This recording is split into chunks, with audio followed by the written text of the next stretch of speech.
Hey folks, it's Sam once again, and welcome back to another video. This is for a good friend of mine, John0Cool1389, who had sent me this Blu-ray of Hackers. And it's a Shout Factory, which has a different cover, but I enjoyed the other cover better. And does have a pretty decent documentary. The Keyboard Cowboys, a look back at Hackers, brand new interviews with director Iain Softley, cast members Fisher Stevens, Matthew Lillard, and Penn Jillette, costume designer Roger Burton, visual effects artist Peter Cheyenne, hacking consultants Nicholas Jarecki and Emmanuel Goldstein, and film critic Mark Kermode, as well as a trailer. And the documentary is about an hour long. And yeah, pretty good documentary. They spent a bit more time on the hacking consultants.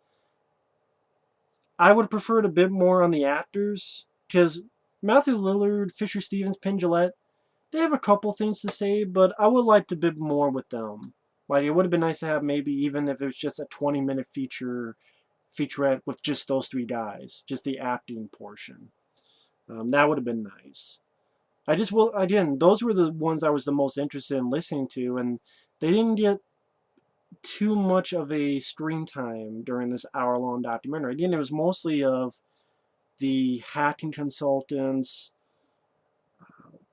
the director, and maybe a bit of the other guys got more, is what I'm saying. Mainly the hacking consultants, and it's about how it fits with the film and how the writer of the film came to some of these hacking consultants meetings and how these people would ask a lot of questions and how things were back in 1995 and some of the stuff in the film that would work, that did work. Because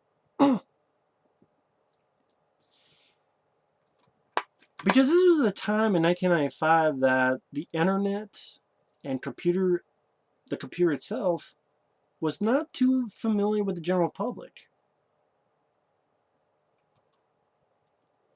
And I thought the film was, first off, I now know why John calls himself Zero Cool, because that is the name that Jonny Lee Miller's character used way back in the day as a codename, Zero Cool. And I should mention before I go on, yeah, Jonny Lee Miller, he's been in a few films like Mindhunters, which I enjoy, directed by Renny Harlin. Angelina Jolie, I believe this is the film she did right after Cyborg 2. It's definitely a lot better than Cyborg 2. And of course, she would go on to do many, many films. I mean, the first probably big hit she had, because this film flopped. It cost around 20-some million and made like 7 million. It was a complete and utter bomb. But I think the first true hit she had was The Bone Collector. Then she was in Lara Croft Tomb Raider and Salt and Mr. and Mrs. Smith, among other films. Now, this also has Matthew Lillard, who I enjoy him as an actor. Some people can get really annoyed by him. I never did. I mean, I like him in SLC Punk, which I have the DVD over there. To me, he's definitely the best thing about those Scooby-Doo movies, is he did a good job as Shaggy. You gotta give him credit for that. He did a good job. Whether the writing or effects or other cast members, that's another thing, but he did a good job as Shaggy. I like him in Scream. I'm fine with him in 13 Ghosts. Some people again got annoyed with him. I'm fine with him in 13 Ghosts. Wing Commander sucked all around. I know he voices Shaggy in quite a few of the cartoon and anime movies. And he just seems like a cool guy. Again, he's not everyone's cup of tea. I mean, even Matthew Lillard himself talks about how he watches himself back in the day and how over the top he is, and he kind of, it's like, God, man, was I really like, I can't believe I really did that. But, I mean, he's not shitting on the film either. That's not how I want to make it sound. And actually, Matthew Lillard's code name is Serial Killer, but cereal as in a bowl of cereal. Angelina Jolie, her character's code name is Acid Burn. You also have another guy, I believe his name is Lawrence Mason. I believe this is him. Yeah, who is with this group. I'm like, that guy seems familiar. I'm like, oh shit, he's the guy who plays Tintin in The Crow. The guy with the knives and Brandon Lee, he's one of the first that, I think the first that Brandon Lee kills in his revenge. But yeah, he plays Tintin. I'm like, I knew I recognized him somewhere. Lawrence Mason. Fisher Stevens is the bad guy. I've always enjoyed him from Short Circuit 1 and 2. He was in My Science Project, which I think he's the best character in that film, My Science Project. And I thought he did fine as the bad guy in here. Oh, yeah, of course, Angelina Jolie, she did win a supporting actress.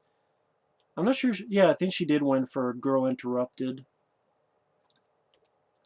And this is, and of course, Penn Jillette of Penn and Teller. And the reason Penn got involved is because he was really into this computer stuff. And they even talked about how one of the hacking consultants knew and had met Penn Jillette before, because I think he would have a website where he would have something that if you were able to figure out the code or able to hack into or able to do something, that he would actually give you a location where you can meet him face to face. I thought that was kind of interesting to hear, and it was nice that they actually got Penn Jillette. I would like to have heard a lot more from Penn Jillette's point of view. I mean, he only has a very tiny role, granted, but just his whole point of view in general about the film and the culture and everything in general.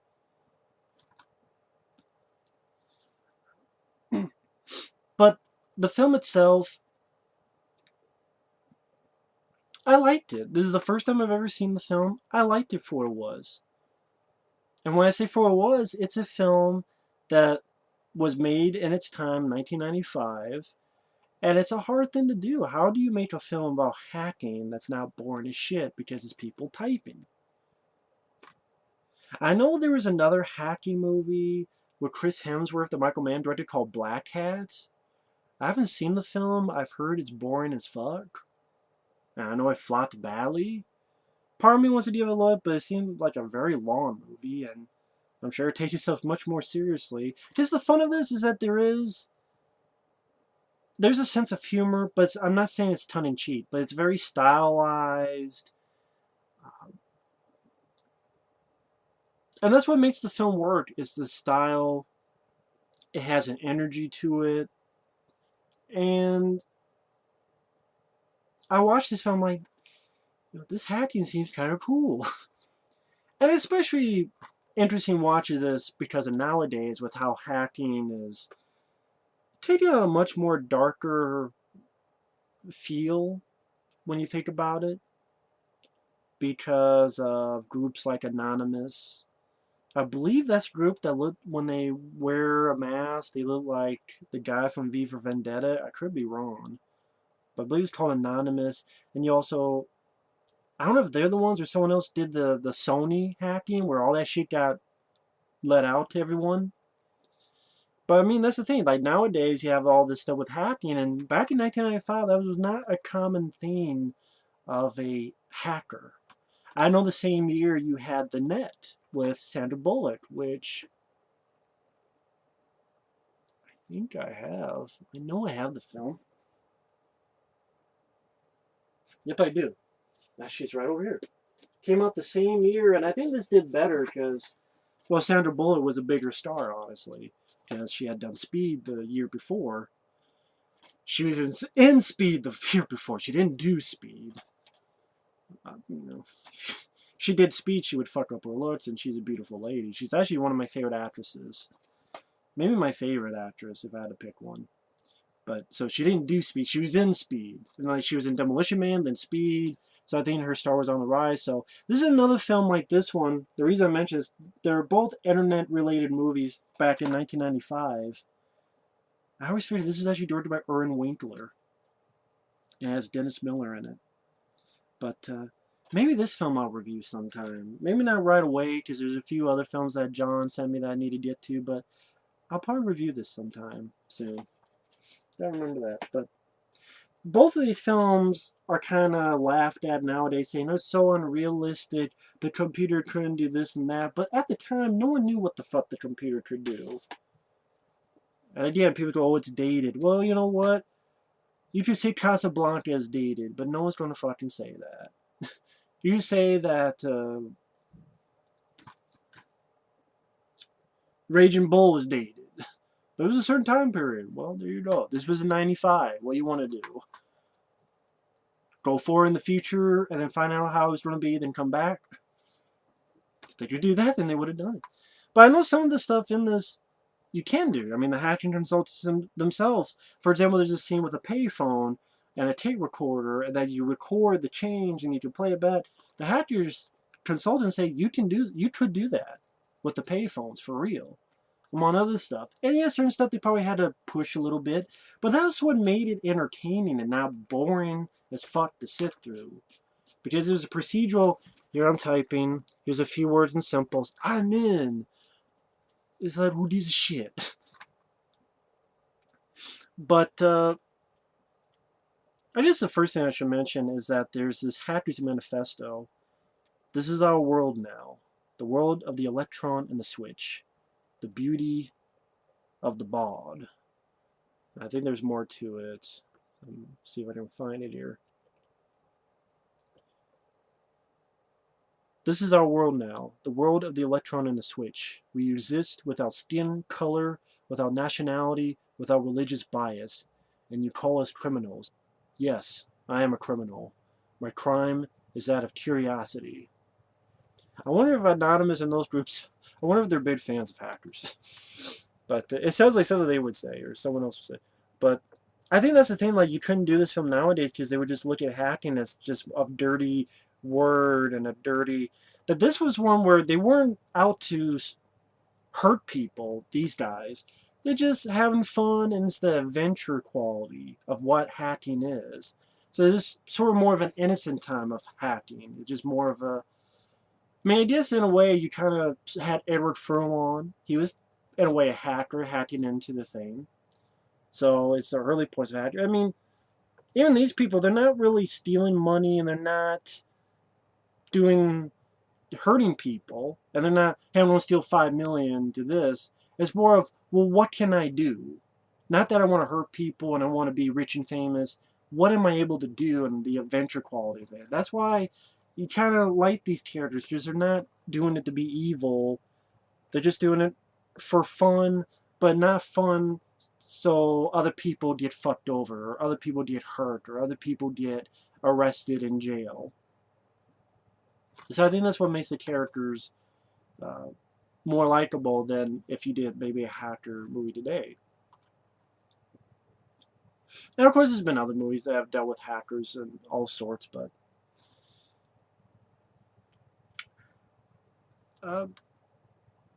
pretty much getting to the film, pretty much Jonny Lee Miller's character right from the beginning, his character is like an 11-year-old boy who in 1988 has a police raid on his home, and his code name was Zero Cool, and he had this virus that crashed systems including Wall Street, shitloads. They pretty much got put on heavy probation and didn't have a computer, can't touch it until he's 18. And actually during that scene, there's a piece of music from Mortal Kombat, which came out the same year as this. I believe the band was Orbital who did that. Halcyon and On, I believe that's what it's called. I guess before I go on, I mean, the soundtrack is definitely a popular point in this movie because of a techno-electronic music. I mean, it had Underworld, not the movie, the band, Prodigy, like I mentioned, Orbital. I mean, it got to a point where, funny enough, the soundtrack became huge for people. Like, people who saw the film, they really loved the soundtrack, and I think the soundtrack works. I'm not a big techno-electronic music guy, but I like that piece of music from Mortal Kombat that was also in this. Again, I believe it's Orbital, Halcyon, and On. I might have said that wrong. And the rest of the music fits the film, though. I'm not the biggest techno guy, but it fits the film like a glove. It fits perfectly. And that's why it's weird that this film did not have a soundtrack when it came out in theaters. Like, people are like, where's the soundtrack? There is no soundtrack. And then they had to make one, and I guess it got so popular, they made 3 soundtracks. Hacker's The Only Crown Was Curiosity, Hackers Squared, music from and inspired, and then Hackers Cubed, 3, music from and inspired by the movie. I mean, they made 3 CDs. 3.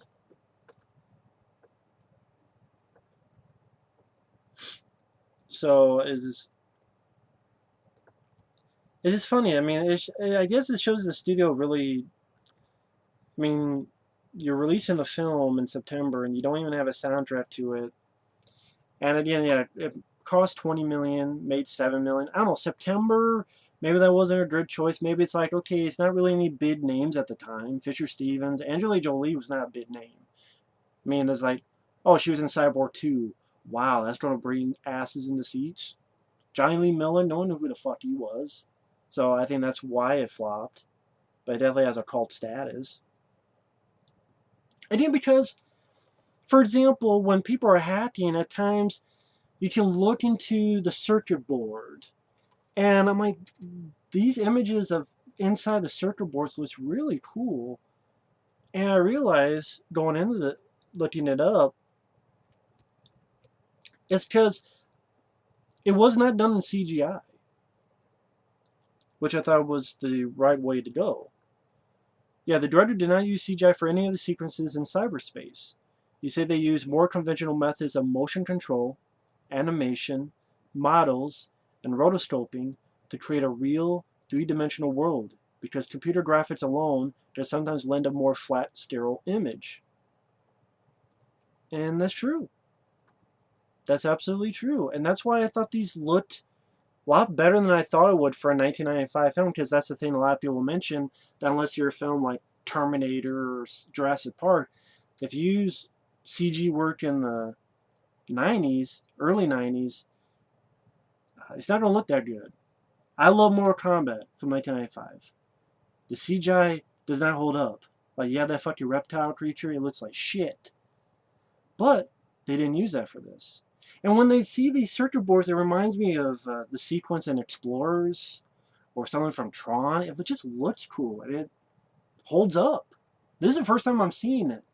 And I'm like, this is from 1995, that looks really cool. I mean, even when in the beginning, after the 8 years later, the guy, he's been moved with his mom to New York and he's looking over the city, and the city, you see a point of view, the cityscape, and it turns to a circuit board. As the tiles come up, I'm like, this looks really cool. Or even Fisher Stevens, his place that he's works at, with Penn Jillette right here next to him, it's like all these towers of these interesting looking, like, it's towers, but it's like all this information on top of each other, numbers. And they talk about how they made it in the documentary, but it looks cool. It's a cool visual touch to it. Or when there's people on the computer, like if I'm on the computer, they don't have this flashy visual images. Like, imagine this is the camera and we're looking at the computer, but then I'll look at like a shot here, like with this camera, and you'll still see some of the images in front of me, see through enough to see my face, but it's in front of us to get us the idea that it's reflection, or that it's not reflection, but it's what the person's seeing. I mean, even at the end when the hackers are in this phone booth, each one in a phone booth trying to get into Fisher Stevens' place, they do interesting shots. For example, the phone booth, they made a phone booth twirl, go in circles, so they're staying still, but they're going in a circle. It just, instead of just having people I'm doing this. It's okay, they're on a payphone. Instead of twirling the camera, let's have the whole thing twirl. We'll have the camera still. It just creates an interesting, energetic vibe to it. And I think that's why this has become a cult flick, because it's an interesting time for the internet, and people say it's unrealistic. I guarantee you some of this stuff probably would happen. I mean, look at the Sony hack. So, and plus I don't know jack shit about hacking. So I'm like, I buy it. Why not? I mean, I guess these people who say he's unrealistic, they know a lot more about hacking, unlike me. Maybe those are people you need to watch out for, those critics. How do you know so much about hacking? Are you the fucking guy who hacked into Sony, motherfucker? Because they hated your bad reviews for their movies? And so, because they made fun of you, you said, fuck you, we don't hack them. But, Jonny Lee Miller's character, I thought he was fine. You know, he hacks into a TV station because he wants the TV to play a tape that he wants, which is The Outer Limits. And then because he gets in contact with another hacker, aka Acid Burn, and you see like them trying to hack each other, while in real life it's like this. I guess for the TV station, this arm like will pick up a videotape to pop in. It's like the hackers like the. I'm not going to explain it. If you've seen the film, you know what I mean. It's like two robot hands sort of fighting over the tapes.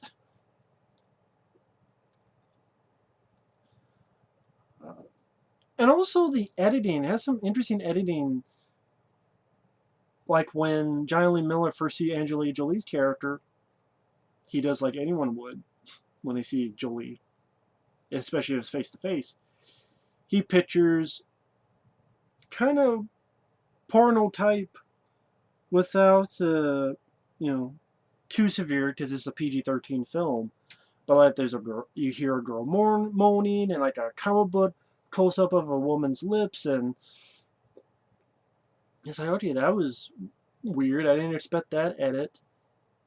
But it makes the film not the most typical.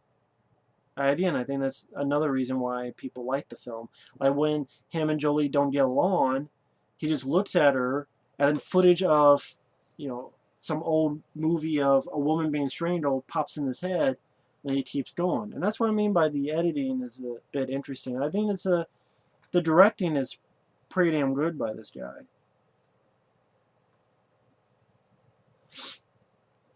And of course, these two, actually in real life, these two, after the film, they got married. And even when they got divorced, I guess they're still friendly with each other. So they work decently well together. But they're play pranks on each other. Like Angelina Jolie tells him go up into the roof, but he gets trapped there of the school. And then Angelina Jolie, pretty much the lead, hacks into the school system and starts the sprinklers, so everyone, including Jolie, gets wet, and he has an umbrella. And that's the thing, what makes this film work is that there is a somewhat fun sense of humor to it as well, especially between the characters.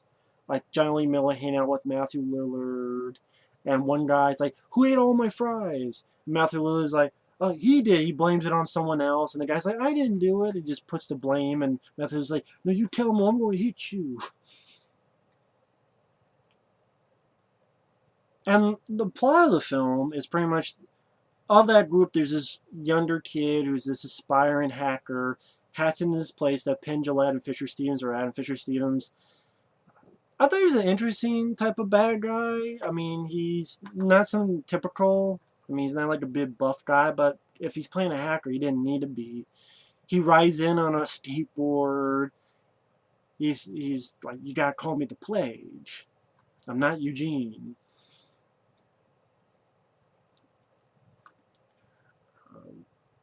And they find out, of course, someone's hacking their system, and the kid's like, he just wants to prove that he can do it, and then get some evidence that he did do it. So he takes something that he thinks is nothing, this thing that's garbage. He was even called garbage. And long story short, he realizes that he is Fisher Stevens' character with some other people.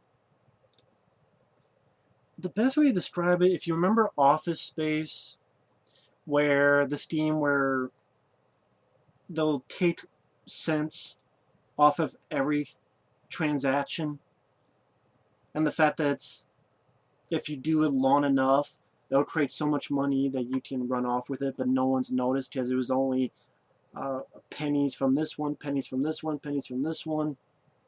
But if you have 1 million of them in this period of time, it's going to add up. But on the other end, it is stealing. And one thing leads to another, he's going to blame it on hackers and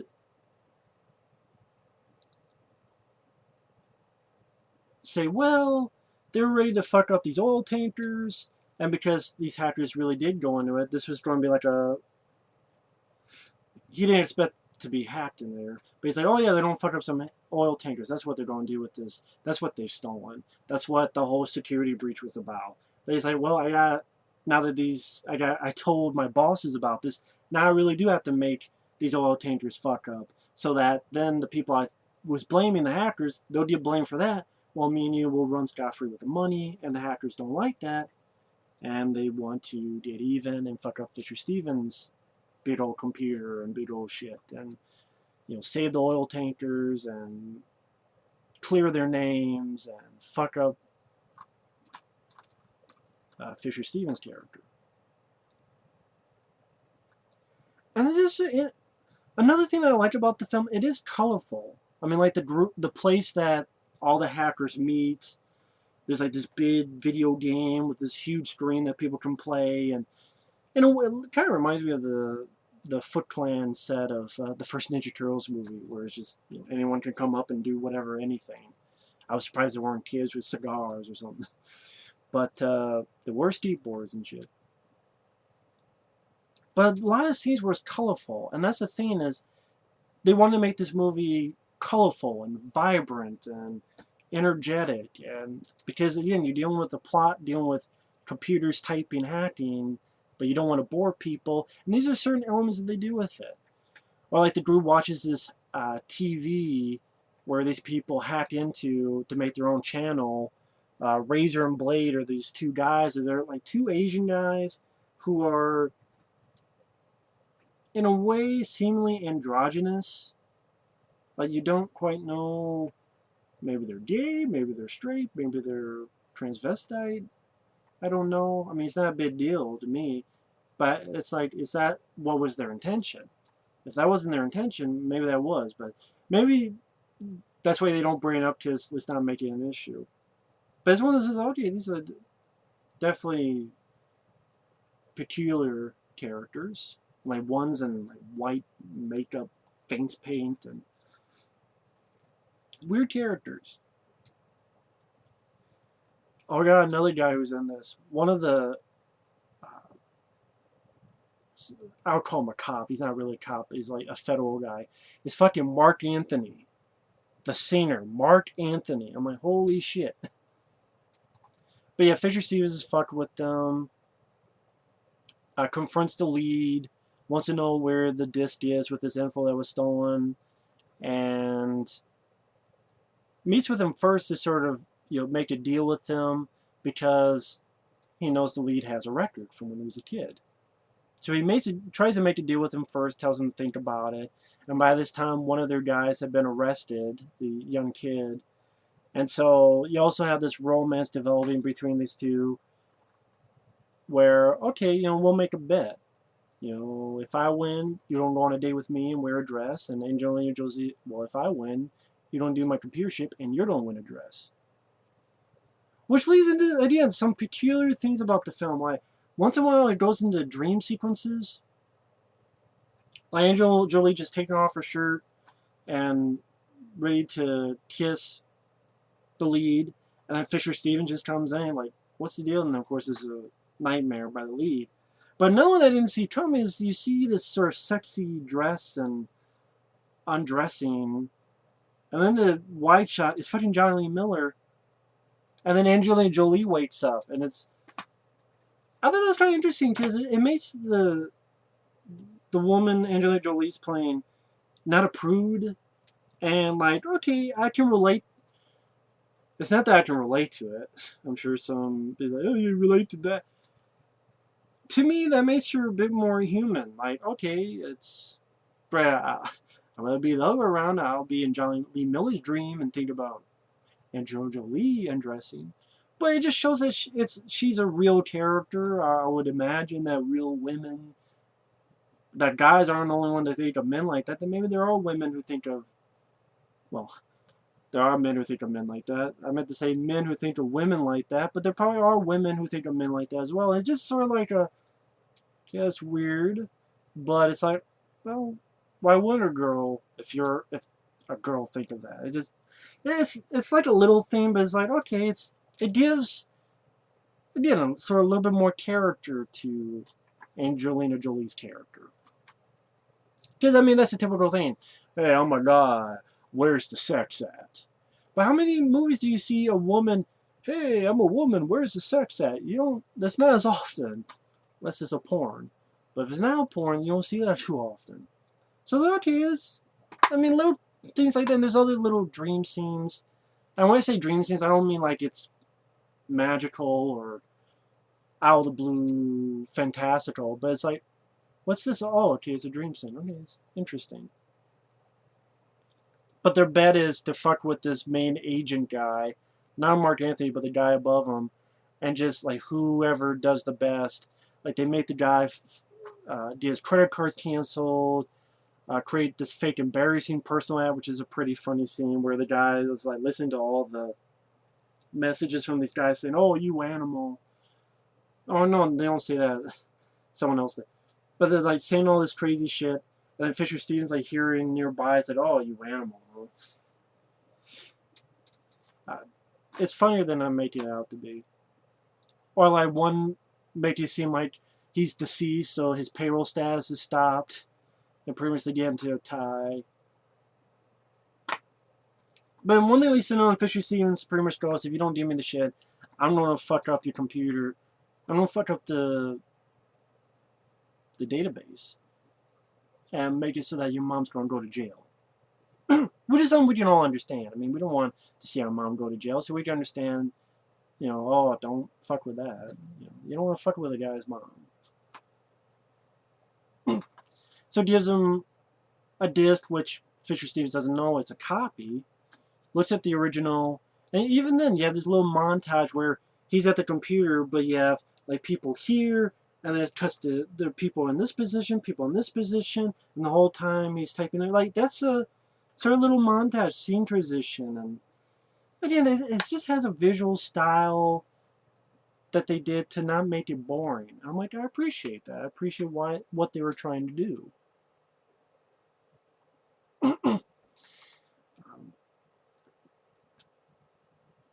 And when I talk about the colorful aspect where it's not just him looking at a computer, but there's like symbols coming in and out and figures, and it works well to me. And it's again, they're trying to create sort of an adventure aspect to hacking, and I kind of get what they were going with. So you know, I liked it for that. And then they figure out, well, what they gotta do to fuck with Fisher Stevens. Of course, they find out what's going on, what Fisher Stevens' plans are.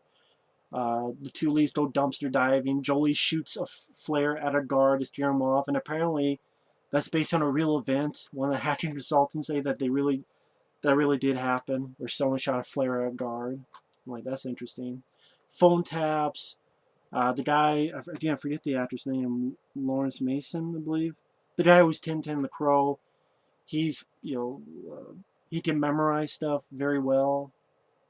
So he's a deliver boy, looking over what some people are saying, their passwords, or typing, I should say. They go to Razor and Blade to get help, and then they don't get help from people over the world. You know, Hackers Unite, hack the planet. Matthew Lillard and other people have to rollerblade to evade cops, and they're actually hacked before they make all the lights turn green, so they can invade the cops.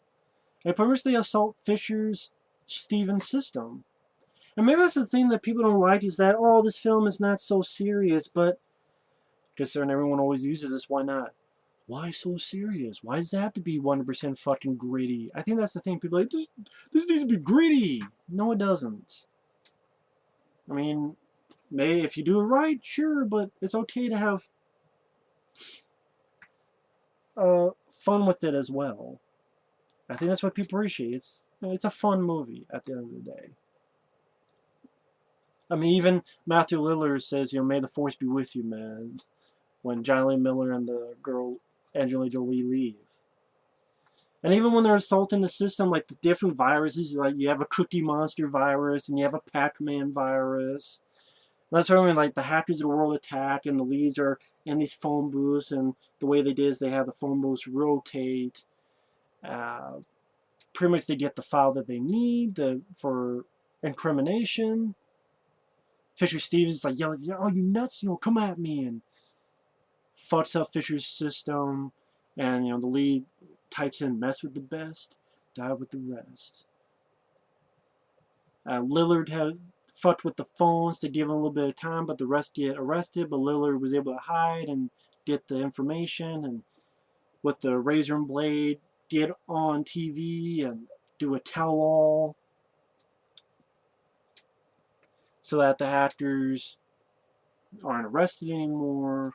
The two leads, of course, fall in love, and the movie ends. I mean, sorry that it took 35 minutes, but it's when you talk about hacking, it's kind of hard to put into words because there's some techno babble, but it's not usually the fact that it got too boring or I didn't get confused as to what the film was about. I understood what was going on. I mean, I'm not going to say that this is one of my favorite films of all time, not like this is the first time I've seen it, but when you deal with hacking cyberspace, it's not going to be exciting as martial arts, gunfights, gun battles. But that's not the type of movie he's going for. Like that excitement is my favorite, what I tend to more. But I would say I like The Net more because I enjoy the plot more as a thriller, and I like Sandra Bullock. But people say it's a film of its time. I think it's a film that, yeah, you probably couldn't make this film today because hackers, it definitely is a dirtier word nowadays. I thought it blended the worlds of cyberspace and the real world pretty damn well. Pretty seamlessly. Wasn't too obtrusive. Wasn't too out of the blue that took me out of the movie. I thought the effects, the layer of Fisher Stevens' place, where his computer was at, the slips into cyberspace, I thought it looked pretty damn good. Soundtrack, the techno soundtrack fit the film like a glove. And I like that it has somewhat of a sense of humor to it. It's not, I don't know if I want to say it's not taking itself seriously, but it's not, it's not, it didn't feel pretentious. It didn't feel, there's a certain, I don't know what the word is they're like, it's okay to have fun, because that was the point of the hackers at this time, was that it was the adventure of hacking. It was a brand new world, and you felt like it was a brand new world at that time. I mean, of course, the way the internet is nowadays, everyone's on the internet 24/7, but at that time, that was a brand new world. What's the internet? What could it do? What can it not do? What are its limitations? And you kind of feel that watching the film. I know it's hard to describe. And I don't really have too much problems with the flick. It went at a good enough pace for me. 100 and some minutes. I liked the actors. Jonny Lee Miller, once in a while, he's a bit creaky in his performance. I mean, I wouldn't have minded another actor. I mean, Jonny Lee Miller's okay. But if there was another actor, I mean, I think John actually did a commentary for this on his channel. Zero Cool. He mentioned something about Edward Norton. If Edward Norton played the lead, that would have been really cool. Like, I could see Edward Norton. Like, he would have been a much better choice than Jonny Lee Miller. I mean, Jonny Lee Miller, I mean, he's okay. I'm not going to say he's awful, but he's just okay. And I would like a more dynamic lead or a more interesting lead actor. Just Jonny Lee Miller's just not one of those guys like, yay, Jonny Lee Miller. Like Angelina Jolie and Matthew Lillard, I liked him more. And Fisher Stevens, I thought they did better than Jonny Lee Miller. Just Jonny Lee Miller's like, again, he's okay. But if Edward Norton did it, that would have been a lot cooler. Or if someone else did it. Even maybe Maybe an Ethan Hawke at that point, maybe, or... Nah, probably not at that time. Not at that time. But I just even Edward Norton, I'm like, he would have been a good choice for that at this time. Because I think 96 he did Primal Fear. I don't know. I might be wrong in the year on that. But anyway, Jonny Lee Miller was okay. But other than that, again, for the first time, I liked it. I'm glad to have this Blu-ray. Thank you very much, John. I sort of want to do an in-depth review for him. Because, you know, he sent me quite a few Blu-rays. This and I Am Chris Farley and Inner Space. And I figure the least I can do is give him a decent enough review. But either way, thanks for watching. I didn't mind Hackers. I liked it. Nice world of cyberspace. Hackers. Then it has a good colorful look to it, a nice visual style to it, which made the film not as boring as one would think, or at least I thought it was going to be. But yeah, thanks for watching. Take care, and hack the planet. Talk to you later.